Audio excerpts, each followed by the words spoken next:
Some nights, loneliness weighs heavier than the cold itself. Thomas Brennan knew this truth better than most. As he wandered through the snowy alley on Christmas Eve, another forgotten soul in a world that had moved on without him. The homeless veteran was looking for food scraps when he found her, a little girl digging through trash with quiet desperation. She couldn't have been more than 8 years old, holding a worn teddy bear like it was her only friend in the world. Most people would have walked away, but Thomas had learned that broken things often recognize each other. When she looked up at him, she didn't seem afraid. Instead, she asked a simple question that stopped his heart. "Have you seen my mother?" But there was something strange about this child, something that made no sense. How did she know his name when they'd never met? Before we jump back in, tell us where you're tuning in from. And if this story touches you, make sure you're subscribed, because tomorrow I've saved something extra special for you. The wind cut through Thomas Brennan's threadbare jacket like a knife through paper, each gust a cruel reminder of how far he'd fallen from the man he once was. Beneath the layers of worn flannel and patched denim, military dog tags hung against his chest, the only proof remaining of the decorated soldier he'd been 40 years ago. He kept them hidden now, buried under shame and regret, metal growing warm against skin that had seen too many winters on the streets of Cedar Falls. At 62, Thomas had perfected the art of invisibility. He knew which alleys offered the best shelter, which dumpsters behind which restaurants might yield edible scraps, and which shop owners would call the police versus those who might offer a cup of coffee on a bitter night like this. His world had shrunk to a radius of 6 blocks, centered around the abandoned Kellerman warehouse, where he'd claimed a corner space among the other forgotten souls who called the shadows home. The girl's presence disrupted his carefully ordered survival routine. She stood no taller than his waist, her thin frame swimming in a coat 3 sizes too large. The sleeves rolled back to reveal small hands clutched around the neck of a teddy bear that had seen better decades. The bear's fur was matted and grey, one button eye hanging by a thread. But she held it with the fierce protection of someone who understood that some things, once lost, never come back. "What's your name?" "Little one," Thomas asked, his voice rusty from disuse. He hadn't spoken to another person in 3 days, and the words felt foreign on his tongue.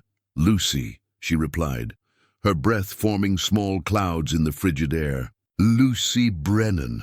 The surname hit him like a physical blow. Brennan, his family name, though that meant nothing anymore. Half the Irish families in Cedar Falls carried the name Brennan. It was as common as snow in December. "Where are your parents, Lucy?" "Mama's gone," she said with the matter-of-fact acceptance that only children could manage. "She went away, and now I can't find her." Thomas felt something stir in his chest, an emotion he'd thought died long ago when he'd walked away from his own family. "Gone where?" Lucy tilted her head, studying him with eyes that seemed far too old for her small face. "She said you'd know. She said Thomas would help me find her." "I'm Thomas," he said carefully. "But I don't know your mother." "Yes, you do." Lucy's voice carried an odd certainty. "You know lots of things. You know about the place with the red door and the tree with the tire swing. You know about the woman who made cookies shaped like stars." Thomas's breath caught. The red door. That had been his childhood home on Maple Street. The tire swing hung from the massive oak in the backyard. And the woman who made star-shaped cookies was his sister Sarah, though he hadn't thought about her sugar cookies in 30 years. "How do you know about those things?" Lucy shrugged, the gesture too casual for the weight of her words. "I just do. Like how I know you don't really like sleeping in that big empty building. Like how I know you dream about the loud noises and the hot place with all the green, Vietnam." She was describing Vietnam, though he'd never spoken of it to anyone, certainly not to a child he'd just met. Thomas took a step back, his mind reeling. Street kids were clever, survivors in ways that broke his heart, but this was different. This was impossible. "Listen, Lucy, I think you have me confused with someone else." "Thomas Michael Brennan," she interrupted, her small voice cutting through the wind with startling clarity. "Born July 15th, 1963. Sergeant First Class, 3rd Battalion, 7th Infantry Regiment. Purple Heart, Bronze Star, Combat Infantry Badge. Thomas's legs nearly gave out. Those details weren't written anywhere public, weren't the kind of information a child could stumble across. His military records were sealed, his decorations hidden away, with everything else he'd abandoned when he'd chosen the bottle over his family. Who told you that? The lady, Lucy said, as if this explained everything.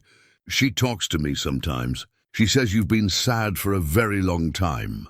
Before Thomas could respond, footsteps echoed from the mouth of the alley. A heavy-set woman in a Salvation Army parka approached, her flashlight beam cutting through the darkness. Thomas.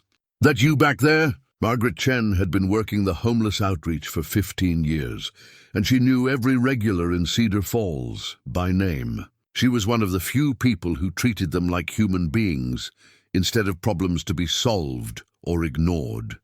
Evening. Margaret, Thomas called back, instinctively positioning himself between the social worker and Lucy. He didn't know why, but every protective instinct he possessed was screaming at him to keep this child safe. Brought some hot soup and sandwiches from the church dinner, Margaret said, approaching with the careful, non-threatening movements of someone who understood that cornered people could be dangerous. Her eyes found Lucy and softened.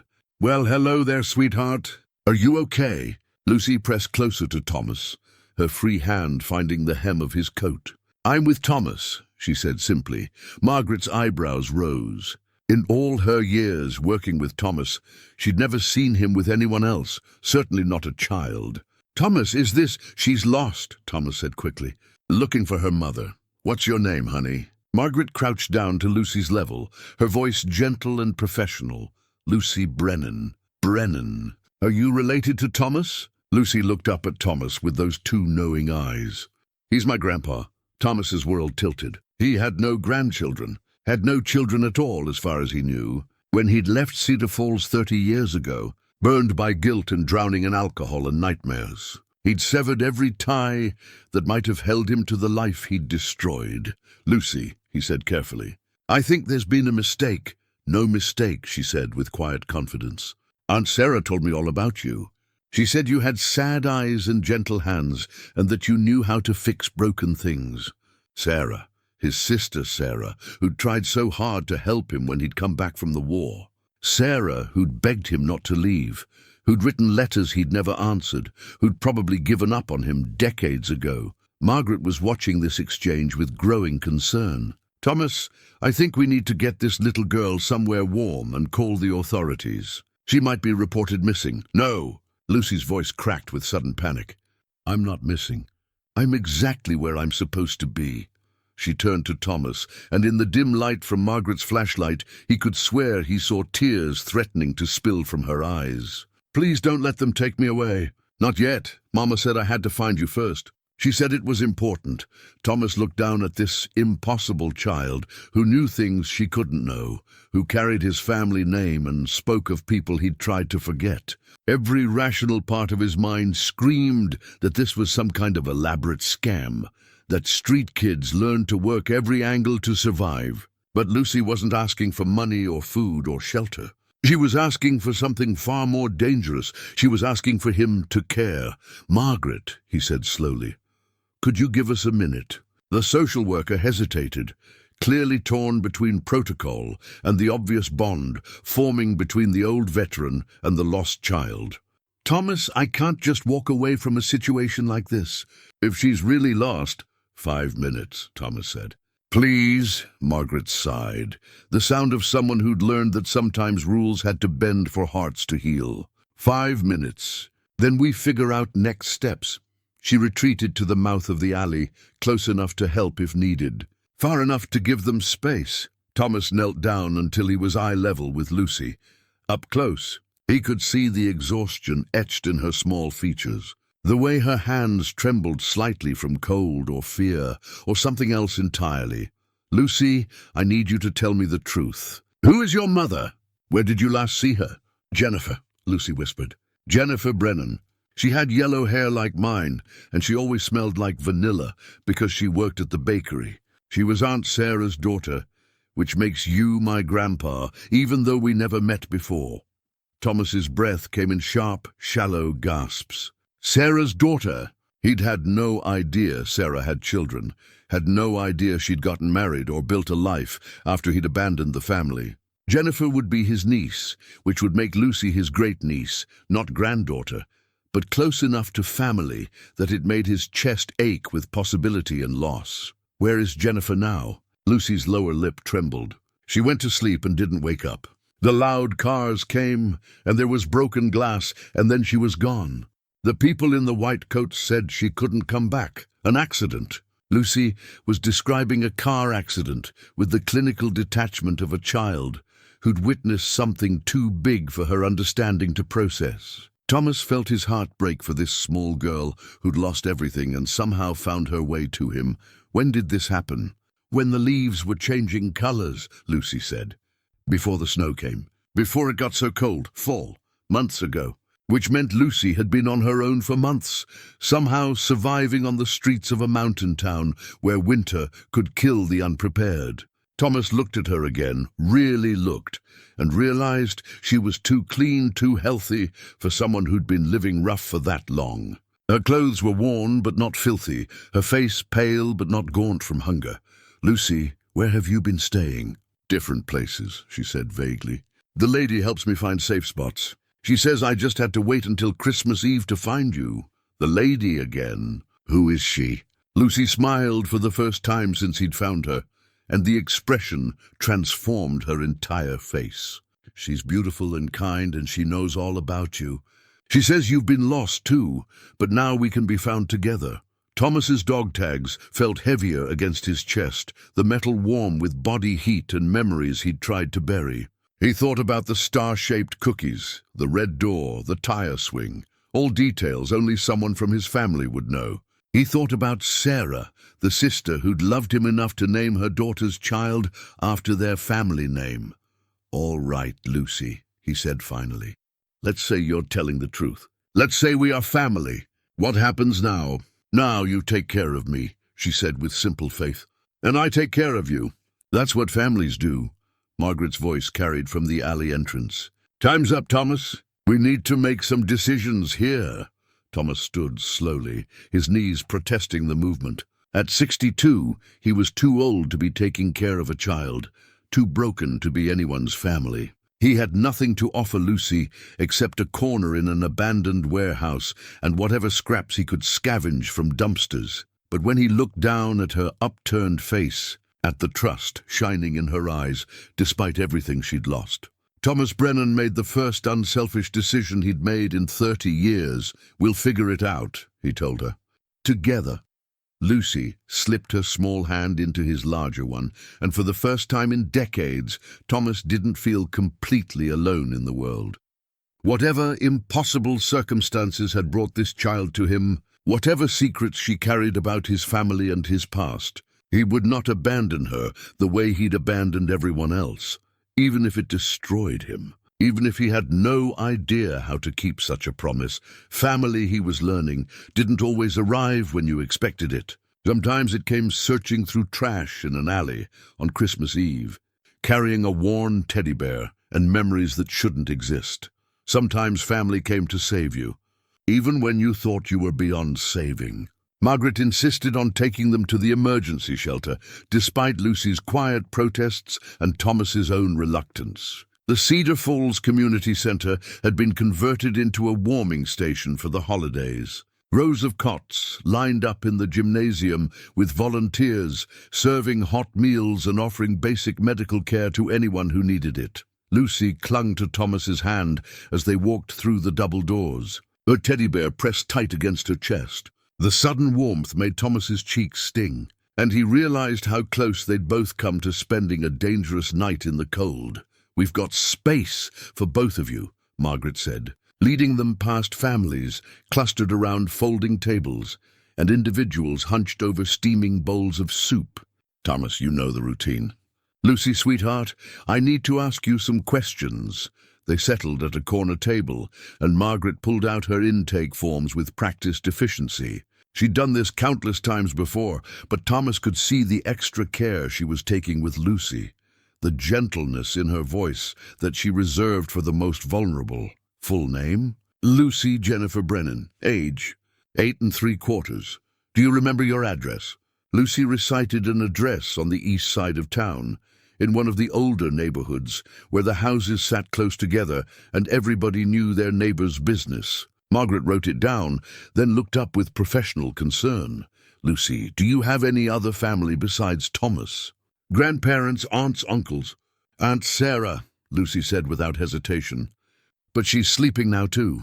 Margaret glanced at Thomas, who nodded grimly. If Sarah was gone, if she died like Lucy's mother, then this child truly was alone in the world except for him. The questions continued: medical history, emergency contacts, last known location, and with each answer, Thomas felt the weight of responsibility settling heavier on his shoulders. Lucy spoke with the eerie composure of a child who'd been through official questioning before, but her answers raised more questions than they resolved. After Margaret finished the paperwork, she pulled Thomas aside while Lucy colored with crayons at their table. "Thomas, I have to report this," she said quietly. "A child that age can't just be living on the streets. Child Protective Services needs to be involved. She's family," Thomas said, the words feeling strange in his mouth. "I'll take care of her." Margaret's expression was kind but firm. "With what? You don't have an address, a job, any way to provide for a child's needs. I know you mean well, but what? She goes into the system? Gets bounced between foster homes where nobody knows her name?" Thomas's voice carried decades of anger at bureaucracies that processed people like paperwork. "She's a Brennan. She belongs with family." "Then prove it," Margaret said simply. "Get clean, get stable, show that you can provide a safe home. Until then, she needs proper care."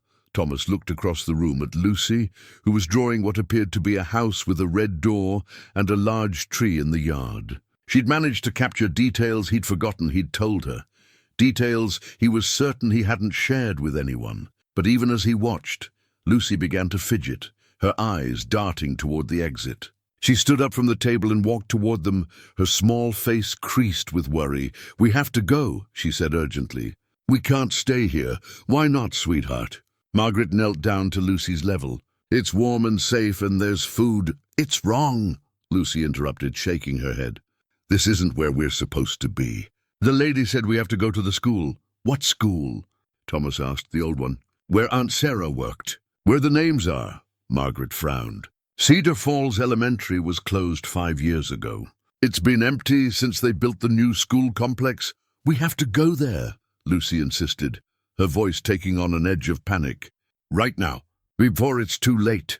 Without warning, she bolted for the door, moving with startling speed for such a small child. Thomas called after her, but she was already pushing through the exit into the snowy night. "Lucy!" He grabbed his coat and followed, Margaret close behind.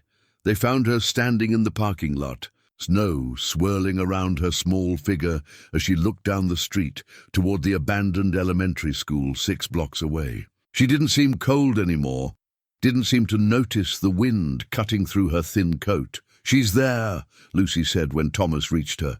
"Aunt Sarah, she's waiting." "Lucy, Sarah is gone," Thomas said gently. "She can't be waiting anywhere." "Not gone," Lucy corrected him. "Just sleeping, like Mama. But she has things to show you." Against every instinct that warned him this was madness, Thomas felt himself believing her. Lucy hadn't been wrong about anything yet. Not his name, not his service record, not the details of his childhood home. If she said Sarah was at the school, then maybe they needed to go to the school.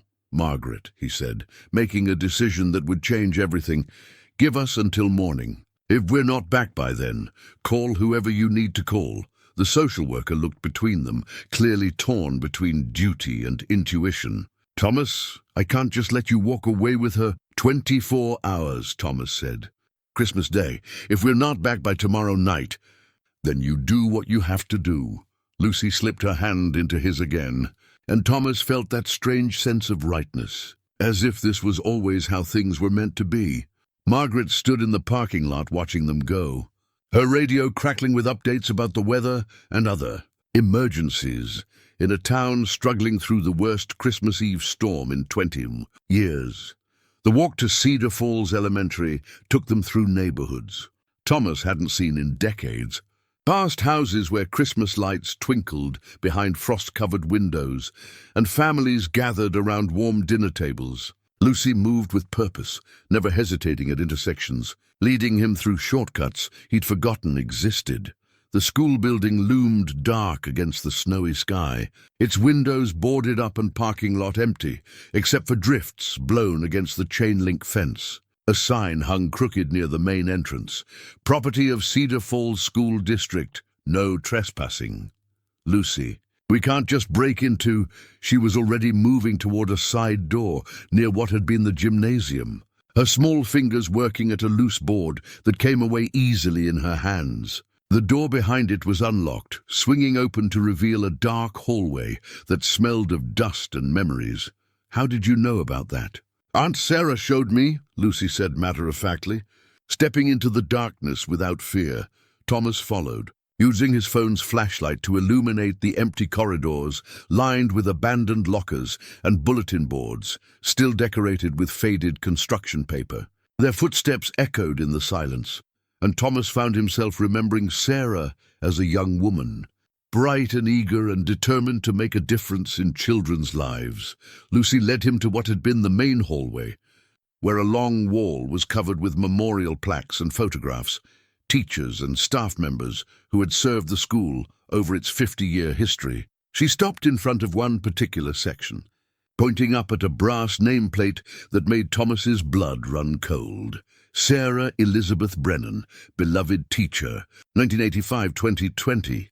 The plaque was accompanied by a photograph of his sister in her 50s, her hair silver, but her smile exactly as he remembered it. Below her picture was a smaller photo that made his knees weak, a young woman with yellow hair and kind eyes, and beside her, a little girl who looked exactly like Lucy, Jennifer Marie Brennan, beloved daughter.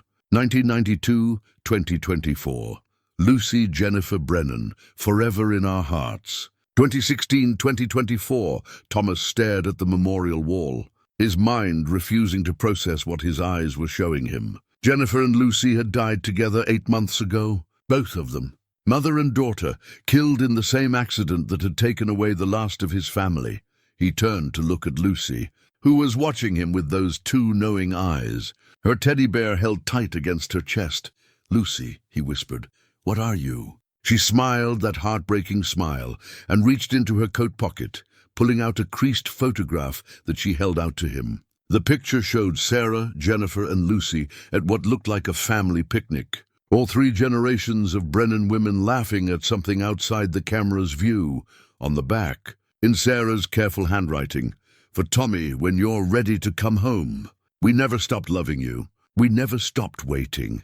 The photograph had been taken recently. Lucy wore the same oversized coat she had on now, clutched the same worn teddy bear. But according to the memorial wall, this picture was impossible. Lucy had been dead for 8 months. Thomas sank to his knees in the empty hallway, surrounded by the ghosts of his sister's life and career, holding proof of a love that had survived his abandonment and a mystery that defied everything he thought he knew about the world. Lucy knelt beside him, her small hand touching his cheek where tears had started to fall. "Don't be sad, Grandpa Tommy," she said softly. "I'm here now. We both are.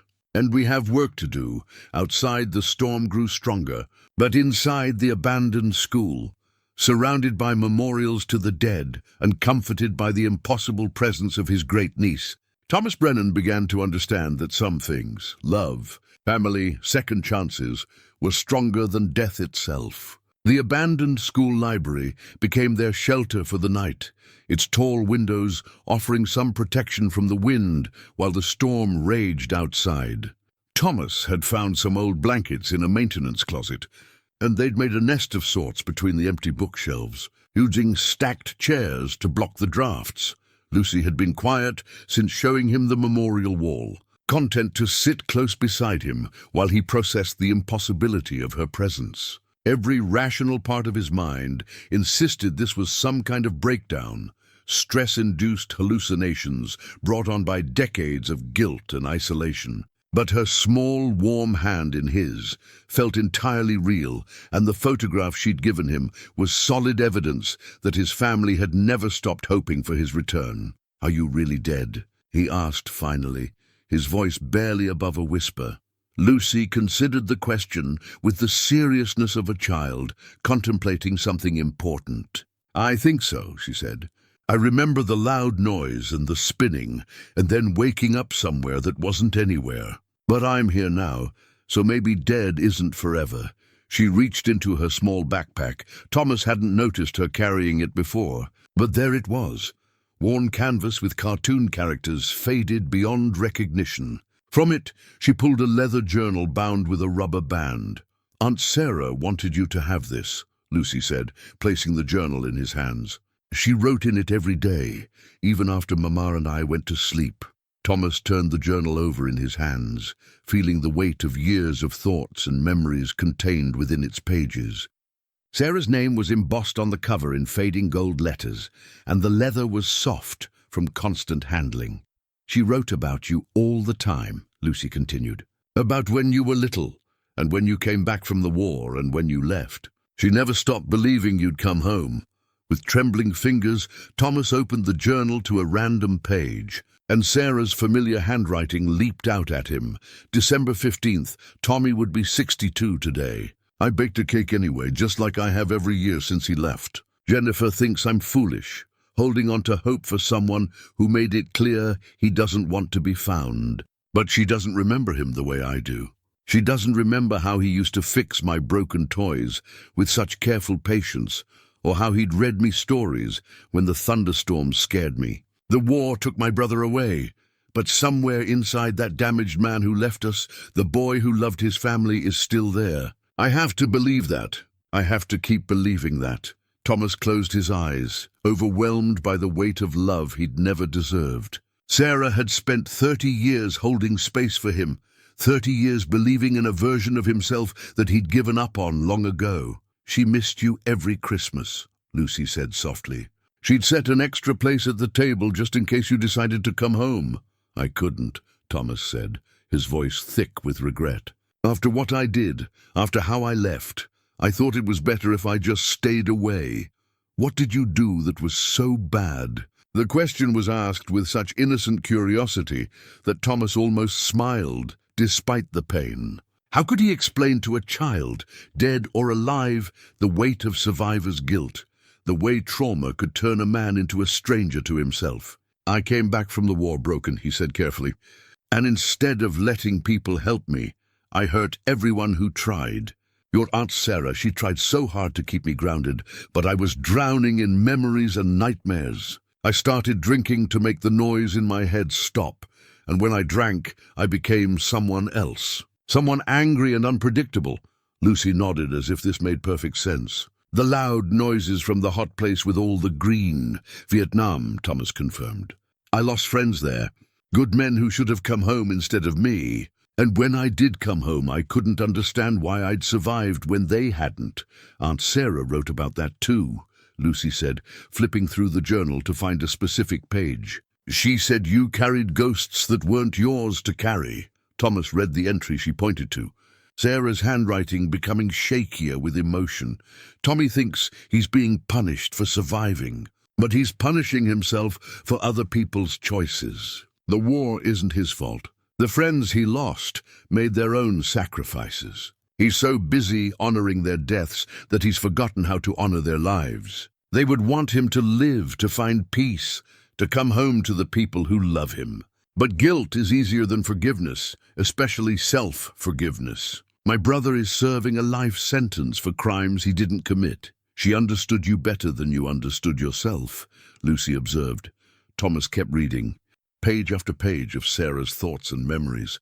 Her unwavering faith in his eventual return. She wrote about his nightmares, his struggles with alcohol, his desperate phone call the night before he'd left town for good. She wrote about the years of silence that followed, the letters she'd sent to homeless shelters and veterans services, the private investigators she'd hired to try to find him, and she wrote about her daughter Jennifer, who'd grown up hearing stories about her Uncle Tommy, who'd inherited Sarah's faith that family was worth fighting for. Jennifer is so much like Tommy, was at her age, stubborn and kind and absolutely convinced. She can fix the world's problems through sheer force of will. She's decided she's going to find her uncle and bring him home for Christmas. I don't have the heart to tell her I've been trying to do the same thing for 25 years. Jennifer was looking for me. She was a detective, Lucy said with obvious pride. She joined the police so she could help find missing people like you. She never gave up either. Thomas felt something crack open in his chest, a wall he'd built around his heart beginning to crumble. All these years, he'd told himself that leaving was the kindest thing he could do, that his family was better off without him. But Lucy and this journal painted a different picture, one of a family that had spent decades incomplete, waiting for the missing piece to come home. She died looking for me, didn't she? The words came out as barely a whisper. Lucy's small face grew serious. She was driving to a shelter in Millfield because someone thought they'd seen you there. It was raining, and the roads were slippery, and a truck ran a red light. She paused, considering her words carefully. But she wasn't sad when it happened. She was excited because she thought she was finally going to bring you home to Aunt Sarah. The guilt hit Thomas like a physical blow. Jennifer had died, trying to reunite a family he'd destroyed through his own selfishness and fear. She died because he'd been too much of a coward to pick up a phone and tell his sister he was alive. "It's not your fault," Lucy said, reading his expression with unsettling accuracy. Mama knew the risks, but she said some things were worth the danger. She said family was always worth the danger. Thomas wiped his eyes with the back of his hand, surprised by the tears. He'd stopped crying years ago, had thought himself beyond such displays of emotion. But sitting in this empty library with his impossible great-niece, reading his sister's words of unconditional love, something frozen inside him was beginning to thaw. "Why are you here, Lucy? Why now?" She smiled that heartbreaking smile and leaned against his shoulder. "Because Aunt Sarah asked me to come. She said you'd been alone long enough and Christmas was the right time for families to be together. But you're dead, I know. But love isn't dead, and promises aren't dead, and hope isn't dead." Lucy looked up at him with ancient wisdom in her young eyes. "Besides, you need someone to take care of you, and I need someone to take care of me, even if it's just for a little while." Outside, the storm continued to rage, but inside their makeshift shelter, surrounded by the ghosts of books and the warmth of unexpected family, Thomas Brennan began to believe that maybe, just maybe, redemption was possible after all. Christmas morning dawned grey and cold, the storm having exhausted itself sometime before sunrise. Thomas woke to find Lucy already awake, sitting cross-legged on their makeshift bed and staring out the library window at the snow-covered playground beyond. "Ready for an adventure, Grandpa Tommy?" she asked without turning around. Thomas sat up slowly, his joints protesting the night spent on a hard floor. "What kind of adventure?" Lucy reached into her coat pocket and pulled out an old brass key, its surface green with age, but the metal solid and real. "We're going home." "Home?" "The red doorhouse. Aunt Sarah left it for you." Lucy held up the key, and it caught the pale morning light streaming through the windows. "She said you'd know what to do with it when you were ready." Thomas stared at the key, memories flooding back of summer afternoons spent mowing the lawn while Sarah practiced piano through the open windows, of autumn evenings when their father would rake leaves into enormous piles for them to jump in, of winter mornings when their mother would have hot chocolate waiting when they came in from building snowmen. "Lucy, I can't just walk into that house. It probably doesn't even belong to the family anymore." "It belongs to you," Lucy said with quiet certainty. Aunt Sarah made sure of that. She said the house was waiting for its rightful owner to come home. They gathered their few belongings and left the school through the same side door they'd entered, stepping out into a world transformed by snow. The storm had left nearly 2 feet of powder, and the morning air was crisp and still, filled with the particular silence that comes after nature has worked its winter magic. Lucy led the way through neighborhoods Thomas recognized but hadn't seen in 30 years. pointing out changes, new houses where there used to be empty lots, old buildings torn down and replaced with modern structures that looked out of place among the Victorian homes that gave Cedar Falls its character. But she also pointed out things that hadn't changed, things that shouldn't have been familiar to a child who'd lived on the east side of town. "That's where Mrs. Patterson lived," Lucy said, indicating a blue house with white trim. "She used to give you and Aunt Sarah cookies when you walked by." "Oatmeal raisin. How do you know that?" "I just do. Like how I know you broke your arm falling out of that tree when you were 10. She pointed to a massive elm whose branches stretched across the sidewalk. "And like how I know you carved your initials in the bridge over Miller's Creek." Thomas found himself believing her completely, which should have been more disturbing than it was. But nothing about this situation followed normal rules. So he decided to stop questioning the impossible and simply accept it. The Brennan family home sat on a corner lot at the end of Maple Street, just as he remembered it. The red door was faded now, the paint peeling in places, but the house itself looked solid, despite obvious years of neglect. The yard was overgrown, the windows dark, but the bones of his childhood were still there. The wide front porch, where he and Sarah had spent summer evenings catching fireflies. The oak tree, with the tire swing still hanging from its lowest branch. The flower beds their mother had tended with such loving care. Lucy walked up to the front door, as if she owned the place, sliding the brass key into the lock with practiced ease. The mechanism turned smoothly, and the door swung open to reveal a hallway that looked exactly as Thomas remembered it from 30 years ago. "She kept everything," Lucy said simply. Stepping inside, Thomas followed her across the threshold, and the smell hit him immediately. His mother's lavender sachets, the lemon oil Sarah had always used on the furniture, the faint scent of his father's pipe tobacco that had lingered in the walls long after the man himself was gone. The house was like a museum of his childhood, perfectly preserved and waiting for his return. Family photographs lined the mantelpiece, including several of him in his army uniform, young and proud and unaware of what war would take from him. His high school diploma hung on the wall beside Sarah's college degree. His old room was exactly as he'd left it, complete with baseball trophies and model airplanes gathering dust on the shelves. "How is this possible?"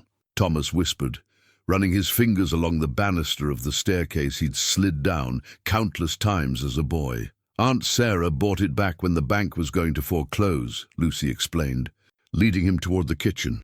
"She used her teacher's retirement fund. She said the house needed to stay in the family for when you came home." In the kitchen, Thomas found a manila envelope with his name written in Sarah's careful script propped against the sugar bowl where their mother used to leave notes for the family. Inside were legal documents, property deeds, insurance papers, and a letter that brought tears to his eyes before he'd read the first paragraph. "My dearest Tommy," Sarah had written, "if you're reading this, it means you finally found your way home, and I'm probably not there to welcome you properly. I'm sorry for that. I'd hoped to be the one to hand you these keys and tell you in person how much you've been missed. But life doesn't always go according to our plans, does it? The house is yours now, free and clear.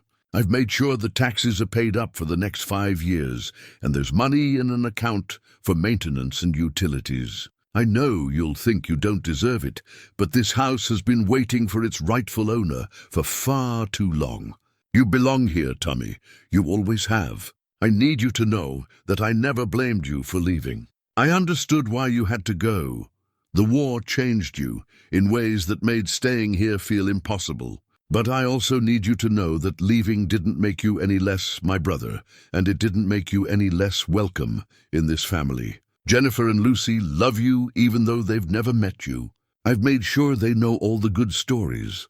How you taught me to ride my bike, how you scared away the boys who teased me at school, how you used to sneak me extra cookies when Mama wasn't looking. They know you're a good man who's been fighting invisible battles for far too long. There's something else you need to know, something I couldn't put in this letter until now. Jennifer has been looking for you. She became a police officer partly because she wanted the resources to track down missing persons, and she's never given up hope of bringing you home. She's stubborn like that, gets it from both sides of the family. I'm leaving you more than just a house, Tommy. I'm leaving you a chance to build the life you should have had all along. There's a trust fund for Lucy's education, insurance policies that will take care of her needs, and enough money to give you both stability while you figure out what comes next. Don't let pride or guilt keep you from accepting this gift. It's not charity, it's family taking care of family, which is what we do. Lucy is going to need you, and if I know anything about the man you used to be, you're going to need her too. Come home, Tommy. Come home to the family that never stopped loving you. All my love, Sarah P.S. Check the basement. I saved something special for you down there.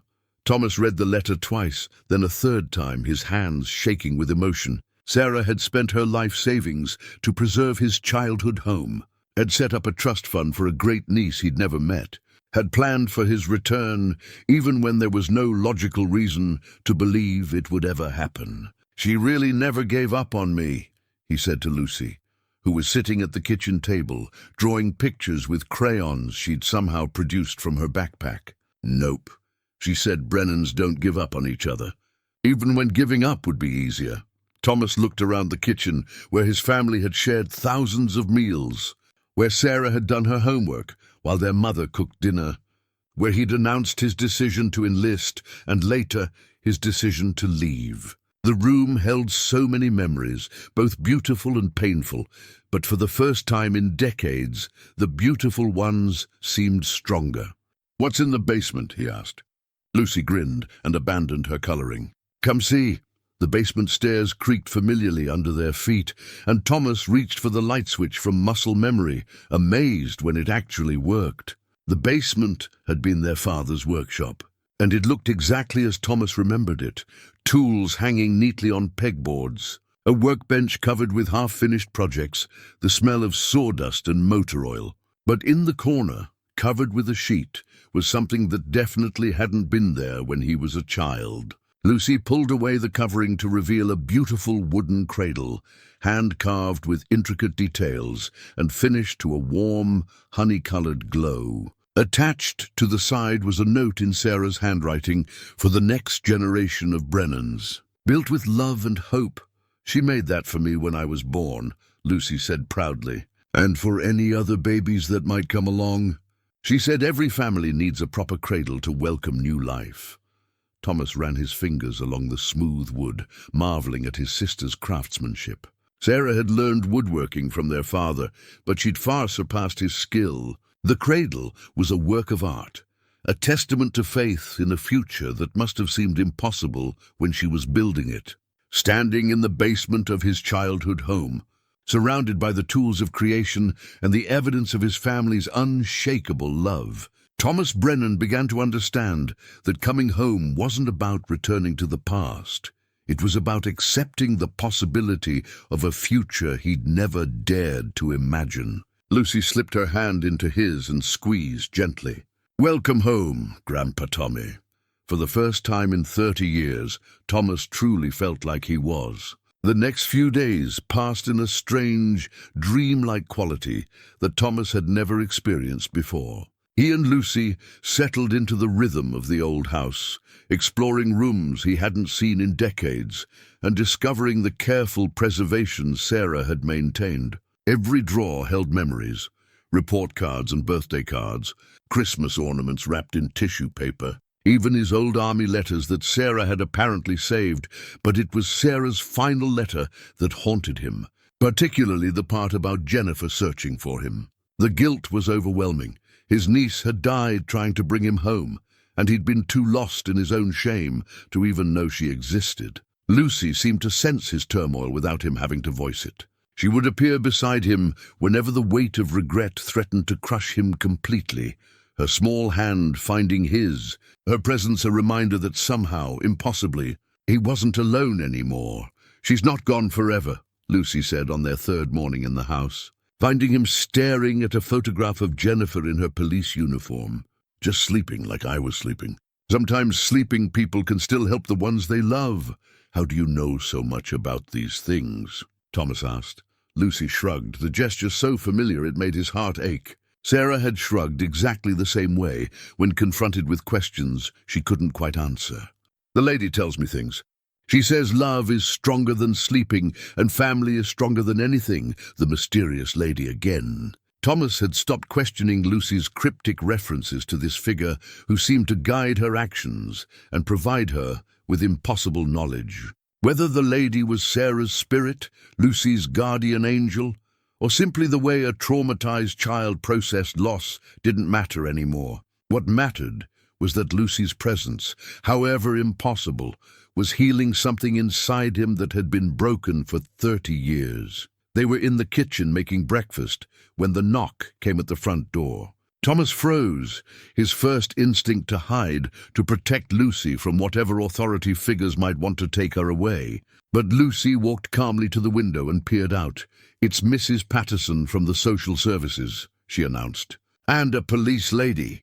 Margaret Chen stood on the front porch, accompanied by a uniformed officer Thomas didn't recognize, both of them looking official and determined. Thomas's throat went dry as he realized their brief respite was over. Someone had reported Lucy missing, and now the machinery of bureaucracy was grinding into motion. He opened the door before they could knock again, trying to project calm confidence he didn't feel. "Thomas," Margaret said, her expression professional but not unkind. "We need to talk." "Of course." "Come in." The police officer was a woman in her 30s with kind eyes and graying temples. She introduced herself as Sergeant Maria Santos, and Thomas could see her taking in the details of the house, the obvious care with which it had been maintained. The family photographs, the evidence of a stable home environment. "Mr. Brennan," Sergeant Santos said, "we're here about Lucy. She's been reported as a missing person, and we need to establish her current welfare and your legal standing as her guardian." Lucy appeared in the kitchen doorway, still wearing the oversized coat, but looking more solid and real than she had since Thomas had found her. She walked directly to him and took his hand, presenting a united front that made his chest swell with unexpected pride. "I'm not missing," Lucy said matter-of-factly. "I'm exactly where I'm supposed to be." Margaret knelt down to Lucy's eye level, her voice gentle. "Sweetheart, the people who've been taking care of you are worried. They reported you missing 3 days ago." "What people?" Thomas asked. "The Riverside Children's Home," Sergeant Santos replied, consulting her notes. "Lucy was placed there after the accident that killed her mother. She's run away 4 times in the past 6 months, always heading in this direction." Thomas felt the pieces clicking into place. Lucy hadn't been surviving on the streets all winter. She'd been in the foster care system, repeatedly escaping to find her way back to Cedar Falls, back to him. "I don't want to go back there," Lucy said quietly. "They don't know about the Red Door House or the Star Cookies or the stories about Grandpa Tommy. They don't understand why I need to be here." "Lucy," Margaret said carefully, "Mr. Brennan isn't legally recognized as your guardian. Without proper documentation—" "Actually," Thomas interrupted, surprising himself with his own decisiveness, "I think you'll find that Sarah Brennan made provisions for Lucy's care." He retrieved the manila envelope from the kitchen and handed it to Sergeant Santos. "Sarah was Lucy's great-aunt and my sister.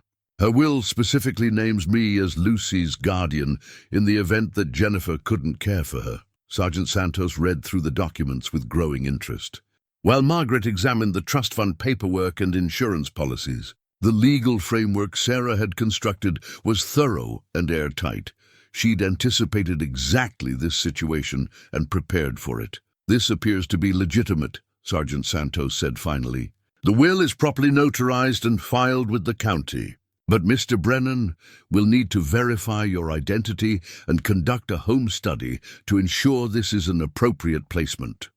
"I understand," Thomas said, and though his stomach churned at the thought of strangers judging his worthiness to care for Lucy. "There's something else," Margaret said, her expression troubled. "Thomas, the children's home has some concerns about Lucy's mental state.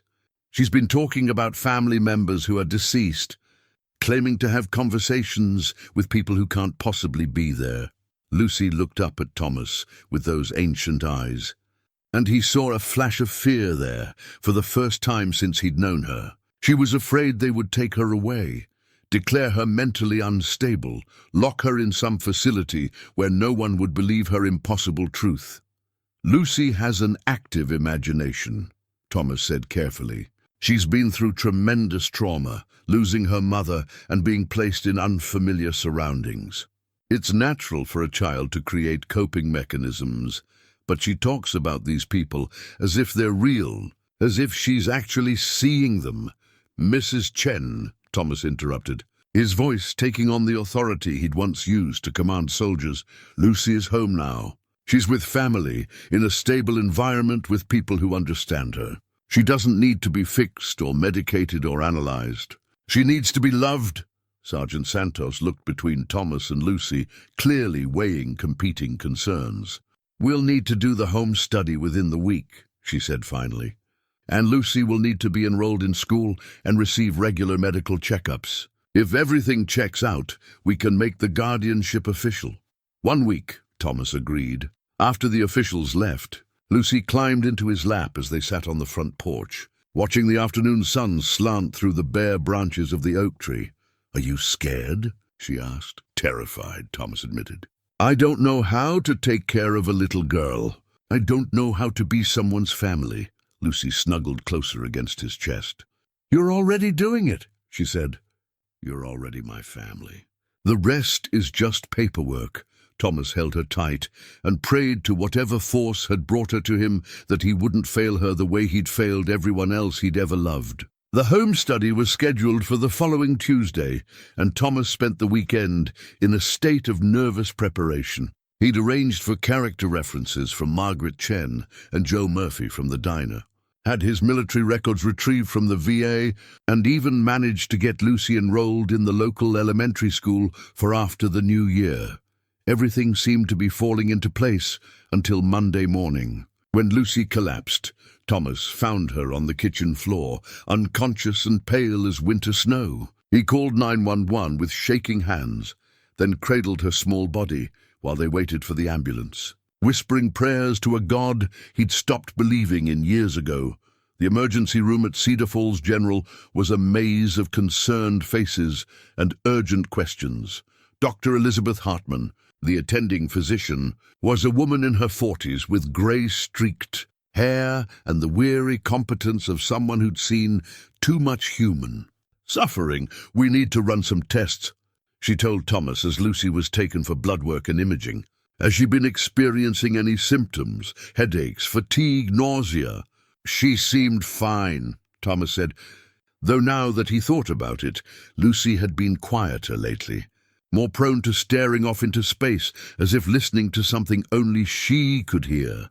Dr. Hartman returned an hour later with a clipboard and an expression that made Thomas's stomach drop. "Mr. Brennan, I need to ask you some questions about Lucy's medical history. Do you have her hospital records from the accident that killed her mother?" "I can get them. Why?" Dr. Hartman sat down beside him in the waiting room, her voice gentle but professional. "We ran Lucy's blood work and did some imaging. What we found doesn't make sense." She showed him the test results, pointing to numbers and measurements that meant nothing to him but clearly meant everything to her. According to these results, Lucy shows signs of severe trauma consistent with a major accident, internal injuries that should have been fatal, brain trauma that should have left her in a vegetative state. But she's walking and talking and functioning normally, so she's recovered. That's just it. These aren't old injuries that have healed. These are active trauma markers, as if the accident happened days ago, not months. And her brain scans show patterns I've never seen before. Activity in regions that should be dormant, connections that shouldn't exist. Thomas felt the world tilting beneath his feet. "What are you saying?" "I'm saying that medically speaking, Lucy shouldn't be alive. The level of trauma we're seeing would have been incompatible with life." Dr. Hartman paused, choosing her words carefully. "Mr. Brennan, I need to see Lucy's death certificate." "Her what?" "If she was in the same accident that killed her mother, there should have been a death certificate filed. These injuries, they're consistent with someone who died from their trauma." Thomas's hands went numb. Lucy had told him she thought she was dead, but he'd assumed it was a child's way of processing grief and loss. Now a doctor was telling him that Lucy's own body bore evidence of fatal trauma. "I need to make some calls," Thomas said, his voice barely above a whisper. He stepped outside the hospital and called Ms. Walsh, the family lawyer, with trembling fingers. "Patricia, I need you to check something for me. Was a death certificate filed for Lucy Brennan after the accident?" The silence on the other end of the line stretched long enough that Thomas thought the call had dropped.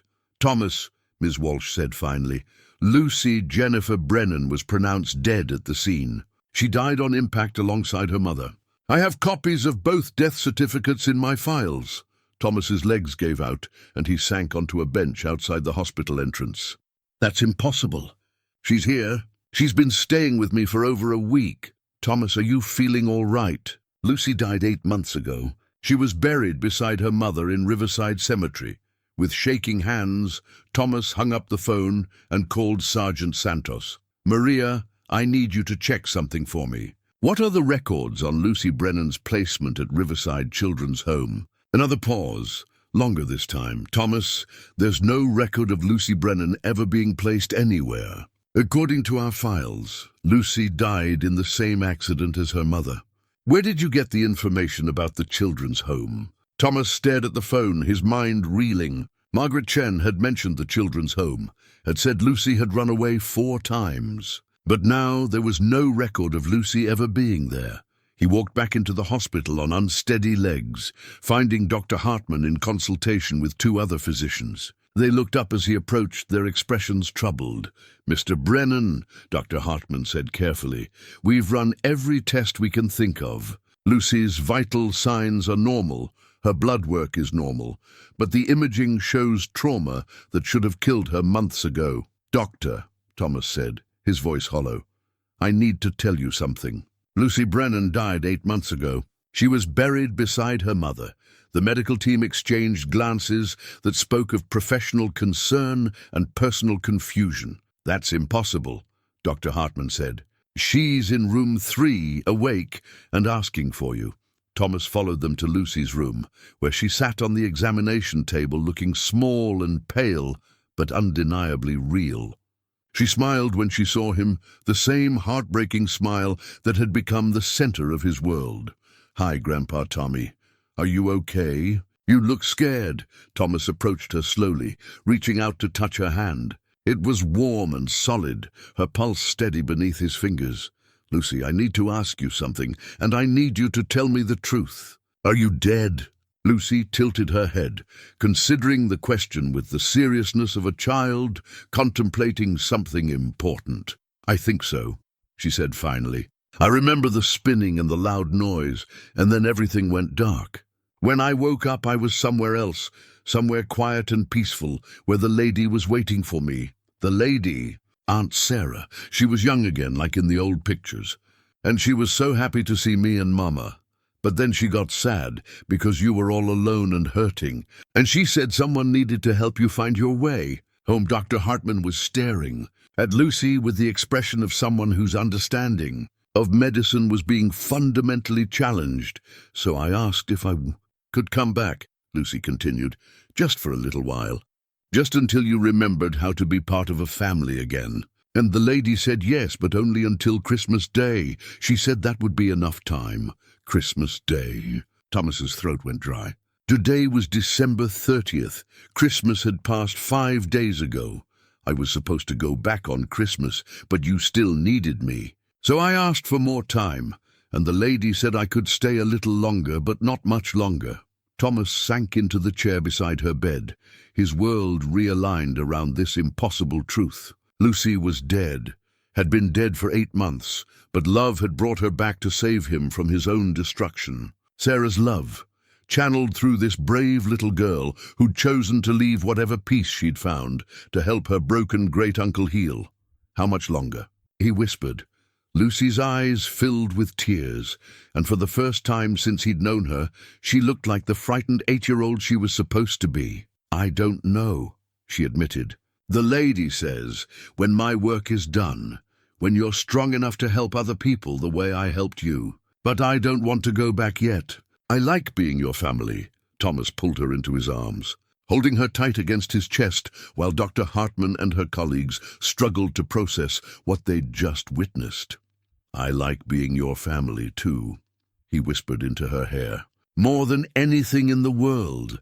But even as he held her, he could feel the terrible weight of borrowed time, the knowledge that every moment with Lucy was a gift that couldn't last forever. She'd come back from death to save him, but the price of that miracle was that she could never truly stay. Outside Lucy's hospital room, the medical staff tried to find rational explanations for the impossible. But inside, a homeless veteran and his guardian angel held each other and grieved for a love that was stronger than death, but not stronger than the laws that governed the boundaries between worlds. Dr. Hartman ultimately discharged Lucy with instructions that made no medical sense. Continue normal activities and return if symptoms worsen, because there was no medical protocol for treating a child who shouldn't exist. The hospital staff agreed somewhat reluctantly to keep Lucy's impossible condition confidential, understanding that some mysteries were beyond the scope of conventional medicine. Thomas drove them home through the quiet streets of Cedar Falls, his mind racing with the implications of what he'd learned. Lucy sat beside him in the passenger seat, her small hands folded in her lap, and for the first time since he'd found her, she looked fragile, translucent almost, as if the effort of maintaining her physical form was becoming more difficult. "Are you in pain?" he asked as they pulled into the driveway of the red doorhouse. "No," Lucy said softly, "just tired. It's hard work, being here when I'm supposed to be somewhere else." That night, Thomas called Margaret Chen and told her everything. The death certificate, the hospital findings, the impossible truth about Lucy's return from beyond. He expected skepticism, disbelief, maybe even concern for his mental health. Instead, Margaret was quiet for a long moment before saying, "I've been working with people in crisis for 20 years, Thomas. I've seen things that can't be explained by psychology or social work or common sense. Love is a powerful force, and sometimes it works miracles that don't fit into our normal understanding of the world. What do I do now?" "You love her for whatever time you have left," Margaret said simply, "and you let her love heal you the way she came back to do." The next morning, Lucy woke up with renewed energy and a sense of purpose that surprised Thomas. She insisted they visit Riverside Cemetery, saying she needed to show him something important. The cemetery was beautiful in winter, snow covering the headstones like a blanket of peace. Lucy led him through the winding paths to a section near the back, where newer graves marked the final resting places of Cedar Falls residents who'd passed in recent years. Sarah's headstone was elegant granite, with her name and dates carved in. Flowing script, "Sarah Elizabeth Brennan, beloved sister, teacher, friend." Below that, a simple inscription, "She never stopped believing in love's power to heal." Beside Sarah's grave was a smaller headstone, white marble with a carved angel spreading protective wings over the inscription. Jennifer Marie Brennan and Lucy Jennifer Brennan, mother and daughter, together always. Thomas knelt in the snow between the two graves, overwhelmed by the reality of his loss. These were the women who had searched for him, who had loved him despite his abandonment, who had died believing he might someday come home. "They're not really here," Lucy said, settling beside him in the snow. "This is just where their bodies are sleeping. They're in the beautiful place now, the place where there's no pain and no sadness, and everyone understands each other perfectly. Why didn't you stay there with them?" Lucy pulled Sarah's family Bible from her backpack. Thomas hadn't noticed her carrying it, but somehow she'd brought it along. The leather was worn soft with age, and pressed between its pages were funeral programs, pressed flowers, and handwritten notes. "Because you needed me, more than I needed to be peaceful," Lucy said, opening the Bible to a family tree, written in Sarah's careful handwriting. "And because Sarah asked me to bring you something." She turned to a page near the back of the Bible, where Sarah had pressed flowers from Lucy's funeral, white roses and baby's breath, now dried and preserved between sheets of tissue paper. With the flowers was a note in Sarah's handwriting. For Thomas, when he finally comes home. Lucy chose these flowers herself before the accident. She said white roses meant new beginnings, and that's what she wanted for our family. A chance to start over, to heal old wounds, to love each other the way we were meant to. Thomas touched the dried petals gently, amazed by their fragility and their persistence. Like Lucy herself, these flowers had survived impossible circumstances to deliver a message of hope. She planned this, he whispered. Sarah knew somehow that you'd come back to find me. She hoped, Lucy corrected. She hoped so hard that hope became real. That's what the lady says, that hope is just another word for love that refuses to give up. They sat together in the cemetery as the afternoon sun slanted through the bare trees, and Lucy told him about the beautiful place where Sarah and Jennifer waited. It sounded like every description of heaven Thomas had ever heard, but filtered through the wonder of a child's understanding. Are you happy there? He asked. Very happy, but I'm happy here too with you. Different kinds of happy. What happens when you have to go back? Lucy was quiet for a long moment, her small face serious with thought. I think you'll be sad for a while, but then you'll remember that love doesn't end just because you can't see it anymore, and you'll help other people remember that too. As they prepared to leave the cemetery, Lucy placed her worn teddy bear at the foot of her own grave marker, arranging it carefully so it seemed to be guarding the headstone. Why are you leaving him here? He belongs with the sleeping me, Lucy said simply. The me that's here doesn't need him anymore. I have you now. That evening, Thomas made a decision that surprised even himself. He called Ms. Walsh and asked her to begin the legal process of establishing a non-profit organization, the Sarah Brennan Veterans Family Center. He wanted to use his inheritance not just to provide shelter and support for homeless veterans, but to create programs that would help them reconnect with their families and communities. Sarah would be so proud, Lucy said when he told her about his plans. She always said you had a gift for helping people. You just needed to believe in yourself again. What about you? What will happen to you when I don't need you anymore? Lucy smiled that heartbreaking smile and took his hand. Grandpa Tommy, you'll always need me, and I'll always be with you. Just because you can't see me doesn't mean I'm not there. Over the next few days, Thomas threw himself into planning the Veterans Center with an energy he hadn't felt in decades. He met with architects and social workers, researched best practices for veteran support services, and began reaching out to other homeless veterans in the area to understand their needs. Lucy helped with everything, her insights surprising in their wisdom. She suggested art therapy programs because sometimes people can't say they're hurt with words, and family counseling services because being broken doesn't mean you stop loving people. It just means you forget how to show it. But as the days passed, Thomas noticed changes in Lucy that filled him with growing dread. She was becoming more translucent, flickering in and out of visibility like a candle flame in the wind. Sometimes she would be talking to him and then fade away mid-sentence, only to reappear hours later with no memory of their interrupted conversation. It's getting harder to stay, she admitted one evening as they sat together on the front porch. The beautiful place is calling me back. What if I'm not ready?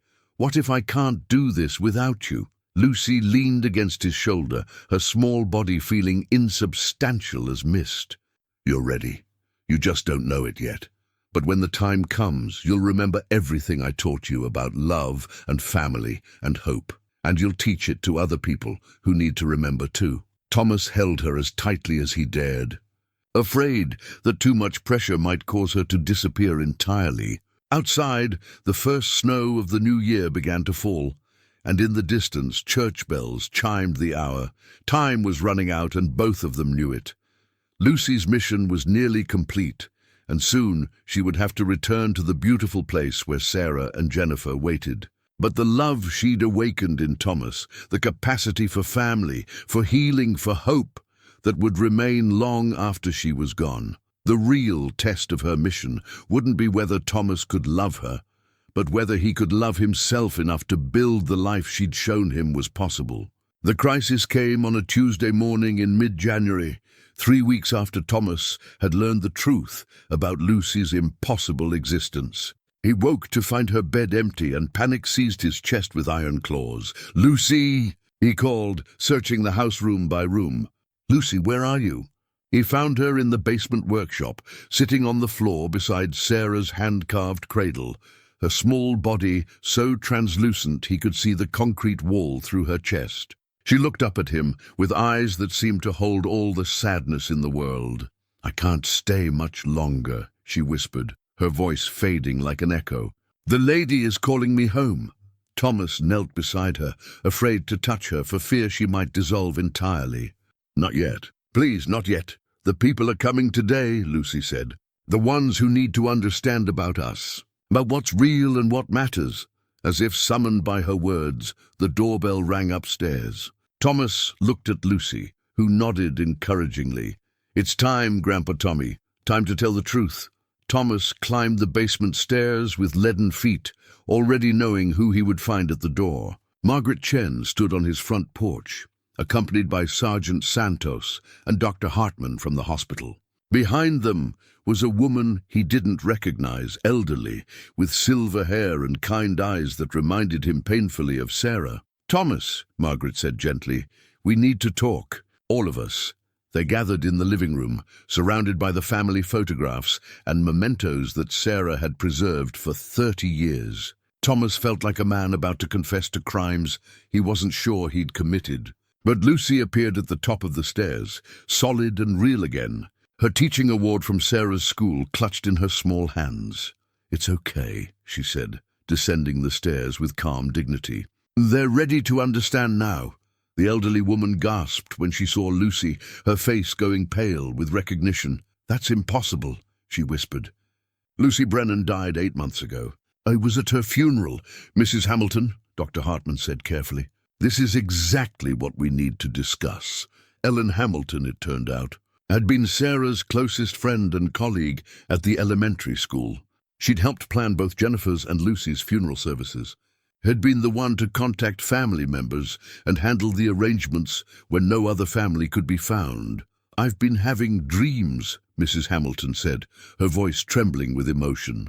"Dreams about Sarah and Lucy, and a man I'd never met but somehow knew was Thomas. Sarah kept talking about love being stronger than death, about promises that couldn't be broken even by the grave." Thomas took a deep breath and began to tell them everything. Finding Lucy in the alley, her impossible knowledge of his past, the discovery of his family's letters and love, the hospital visit that revealed the truth about her death. He showed them Sarah's journal, the legal documents, the preserved medals from his military service. "I know how it sounds," he said finally. "I know it's impossible.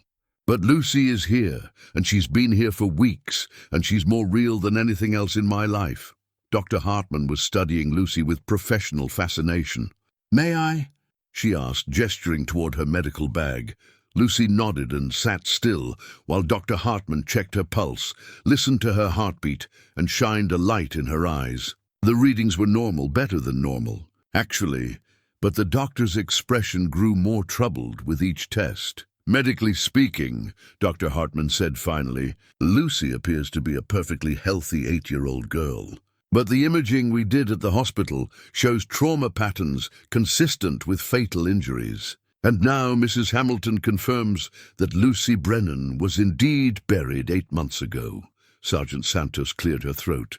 "I've done some investigating of my own. The social services reports about Lucy being in foster care, they don't exist. No one from Riverside Children's Home ever filed a missing person report because Lucy was never placed there. She's been dead since the accident that killed her mother. But she's here," Margaret said simply.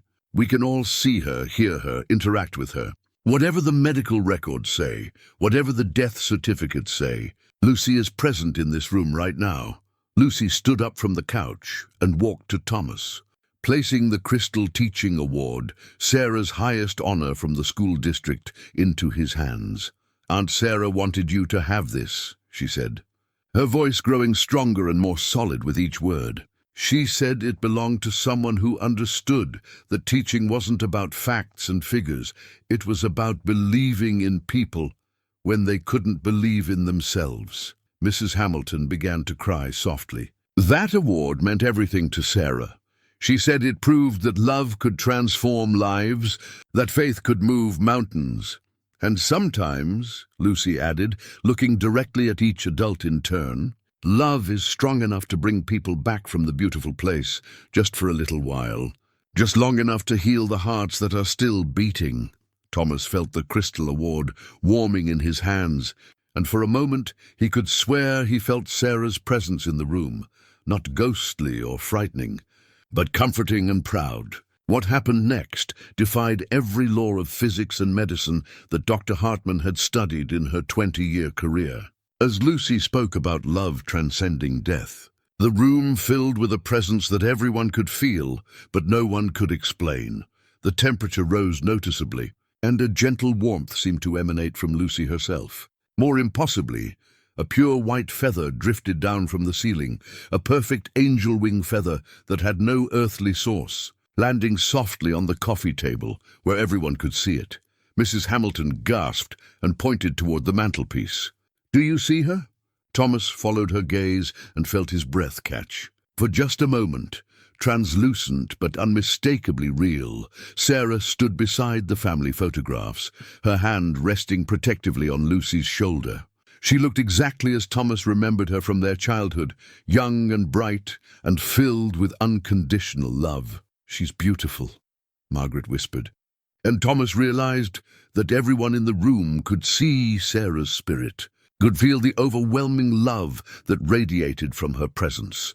Sarah's lips moved, and though no sound emerged, Thomas could read the words clearly. "Thank you for coming home." Dr. Hartman was staring at her medical instruments, which had begun registering readings that shouldn't exist. Lucy's heartbeat was visible on the portable monitor, but the rhythm was unlike anything in medical literature, perfectly synchronized with what appeared to be a second heartbeat that had no physical source. "Two hearts," Dr. Hartman murmured in wonder. "She's sharing her life force with someone else." "With Mama," Lucy said simply. "We're connected now, her and me. That's how I could come back. She gave me some of her energy so I could help Grandpa Tommy. Sergeant Santos, practical and logical by training, found herself reaching for the white feather with trembling hands. I've investigated hundreds of cases in my career," she said quietly. "I've seen people lie, cheat, manipulate, and deceive. But I've never seen anything like this. This isn't a hoax or a delusion. This is something beyond our understanding." Lucy began to fade again, becoming translucent as the presence in the room grew stronger. But instead of fear, Thomas felt peace, a deep, abiding certainty that whatever was happening was exactly as it should be. "My time is almost up," Lucy said, her voice taking on an ethereal quality. "But before I go, I need to tell you something important." She looked directly at Thomas, her ancient eyes filled with love and wisdom beyond her years. "The work isn't finished. There are others like you, people who think they're beyond saving, beyond love, beyond hope. The lady says you're going to help them remember that no one is ever truly lost." Mrs. Hamilton pulled out her phone with shaking hands. "I need to document this. People need to know." "No," Lucy said gently but firmly. "Some things are too sacred for proof. Some things have to be believed with the heart, not the eyes." She turned back to Thomas, and he saw that she was crying, tears of joy rather than sadness. "I'm so proud of you. Grandpa Tommy, you found your way back to yourself. You remembered how to love because of you," Thomas said, his own tears flowing freely. "You saved me. We saved each other," Lucy corrected. "That's what families do." The white feather on the coffee table began to glow with a soft pearl-like light, and the presence in the room intensified until it felt like being embraced by pure love itself. "The beautiful place is calling me home now," Lucy said, her form becoming more translucent with each word. "But I'll always be with you. When you help someone find their way back to their family, I'll be there." When you give hope to someone who's lost it, I'll be there. When you remember that love is the strongest force in the universe, I'll be there." Dr. Hartman watched her instruments as Lucy continued to fade, noting that the impossible double heartbeat was gradually becoming a single rhythm, one heart returning to whatever realm existed beyond death, while the other prepared to carry on the work of healing in the world of the living. "Will I see you again?" Thomas asked, though he already knew the answer. Lucy smiled that heartbreaking smile one last time. "Every time you look in the mirror and see a man worth loving instead of a man worth forgetting. Every time you choose hope over despair. Every time you help someone else find their way home." She was barely visible now, more suggestion than substance, but her love filled the room like sunlight. "Tell people," she whispered, her voice coming from everywhere and nowhere. "Tell them that love doesn't end. Tell them that family doesn't end. Tell them that hope doesn't end." The white feather pulsed with brilliant light one final time. And then Lucy was gone, not vanished but transformed, her presence changing from physical to spiritual, from visible to eternal. In the silence that followed, Thomas picked up the feather and felt its impossible warmth against his palm. Around him, 5 witnesses to a miracle sat in stunned contemplation of what they had experienced. Love had conquered death, if only for a while. And in conquering death, it had conquered Thomas's despair, his guilt, his certainty that he was beyond redemption. Lucy's mission was complete. His was just beginning. 6 months later, Thomas stood in front of a bronze plaque that gleamed in the afternoon sun, his weathered hands steady as he read the inscription aloud to the small crowd gathered for the dedication ceremony. "The Sarah Brennan Veterans Family Center," he announced, his voice carrying clearly across the courtyard, "dedicated to the belief that no one is ever too lost to find their way home." The center had been built on the empty lot across from his childhood home, just as Lucy had envisioned. It wasn't large, 12 beds, a community kitchen, counseling offices, and a family reunion room, but it was exactly what Cedar Falls needed. More importantly, it was exactly what Thomas needed, a purpose that honored his family's memory while healing his own wounded soul. Margaret Chen cut the ribbon with ceremonial scissors, her smile bright with pride.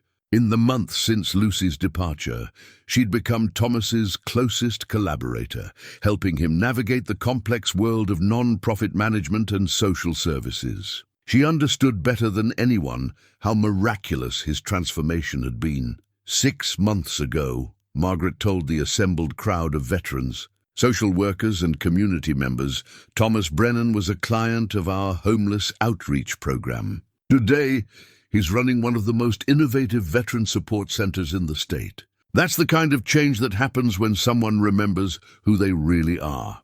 Thomas kept Lucy's worn teddy bear on his desk in the center's main office, along with Sarah's photograph and the white feather that had appeared during Lucy's final moments. Visitors often asked about these items, and Thomas would tell them about his sister, who never gave up hope, his great niece, who came back from heaven to save him, and the family love that proved stronger than death itself.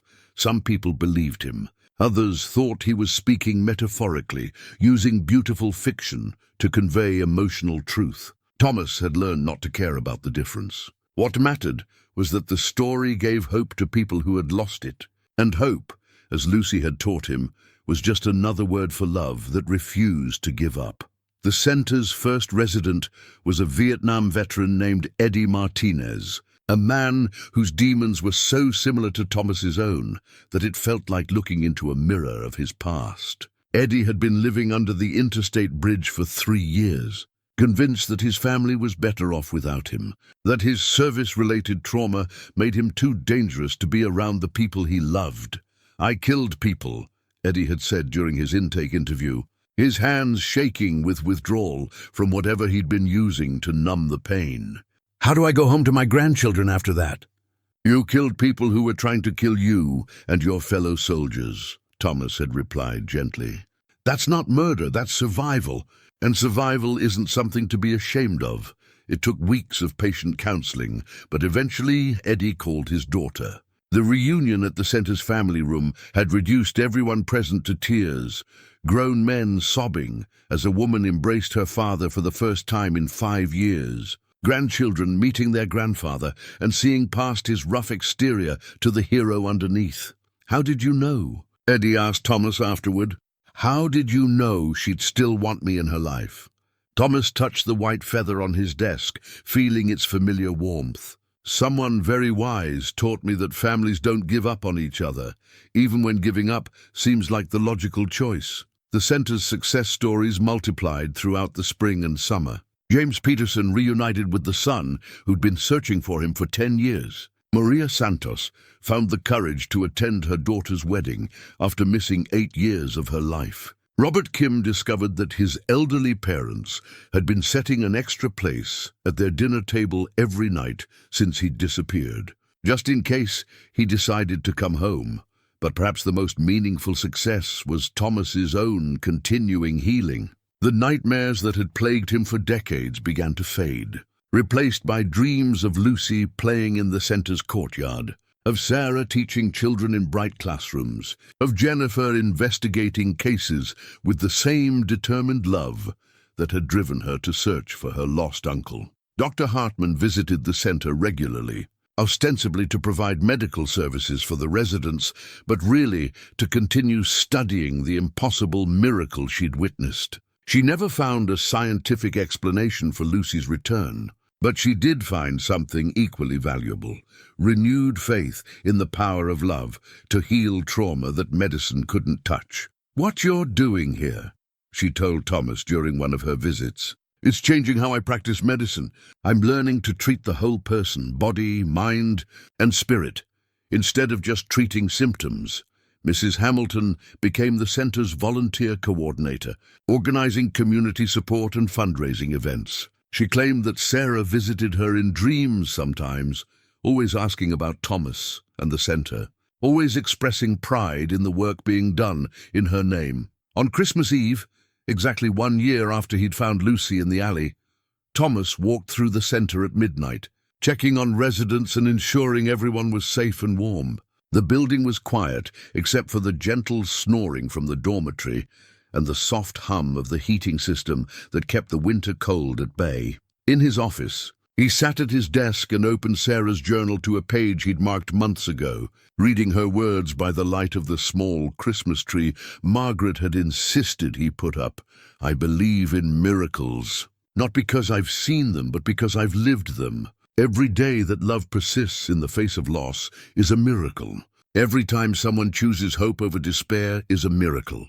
Every moment when people choose to care for each other instead of turning away is a miracle. Tommy will come home someday, and when he does, he'll discover that the greatest miracle isn't his return.